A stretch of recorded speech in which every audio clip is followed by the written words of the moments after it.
Thank you and congratulations. I think that's the only important thing today. Jerry, we're very proud of you being Batang Maynila. We're very proud of you and your fellow neighbors, especially yung ating mga ninuno nung araw sa downtown. Nakita nila ang Maynila, sa Maynila sila nanirahan, kahit sila'y panyaga, pinalaki, nagkapamilya katulad mo, second generation ka na, ng mga Pilipino, Chinese na nagtatagumpay sa Kapitolyo ng bansa sa lungsod ng Maynila. We're very proud of you and to others. Magandang araw po sa inyong lahat. Hi!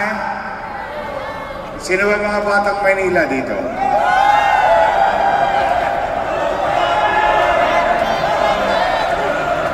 Love you.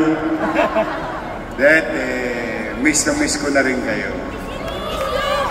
May awa ang Diyos. But to the kids, who made it better, who made it bigger, si Jerry, minana, pinaa, yung hopya. But the next generation, minecanize and escalate. I'm very proud of your kids, Jerry. Congratulations, palakpakan natin yung sa mga batang nakikinig, nanonood, o tingnan ninyo.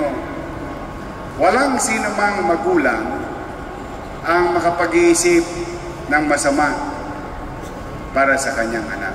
Kung minsan, inuutusan tayo ng nanay natin, kung minsan, pinagtatrabaho tayo ng nanay natin sa hanap buhay natin, pasaan ba't para tayo'y matuto?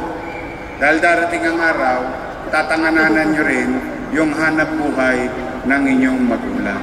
Kaya bata pa lang, tinuturo na ng ating mga magulang kung ano ang mga dapat gawin para na sa ganoong pagdating ng araw, pagpantay ng mga paa ng mga magulang natin, tayo mga anak, mairaos natin ang hanap buhay na pinagkaloob sa atin ng ating mga magulang.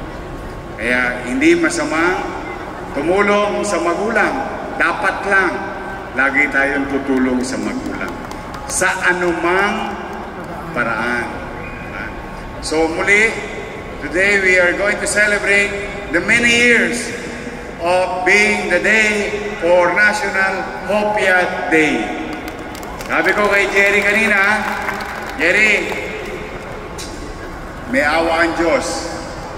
Someday, you will not celebrate National Hopya Day in Pasay.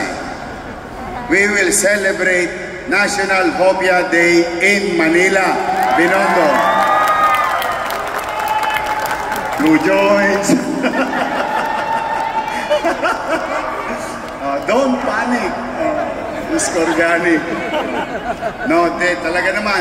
Kasi bilang Batang Maynila, we're very proud that small businesses strive, sumibol sa lungsod na kilala sa buong bansa. And we're very proud of Engbitin na ito halos lahat nagsimula sa lungsod ng Maynila.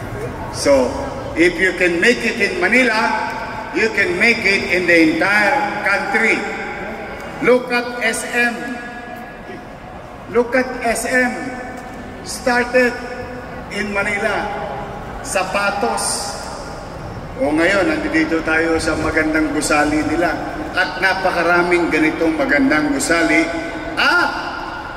Ina-advance ko na ng konti Isa sa pangarap ko talaga, nung ako ay nakaupong alkalde ng lungsod, ay muling imbitahan ang SM Group to invest, to create business, to create jobs in the city of Manila.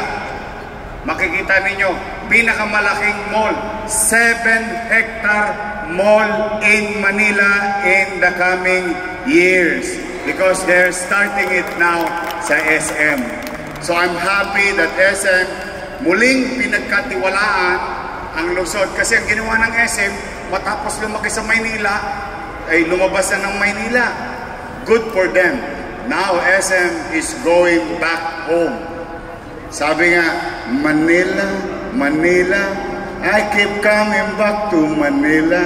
I'm happy and thank you that you trusted our administration at the time, and I'm happy for the people of Manila in the coming years. Maraming trabahong maidudulot sa ating mga batang Maynila. Muli, congratulations sa event na ito, sa mga bumubuo sa staff. Congratulations sa inyong lahat. Sa lahat ng Hopia Maker, you have now a day in 365 days of the year we call National Hopia Day. Magandang araw. Pagpalain nawa kayo ng Pong Magaba.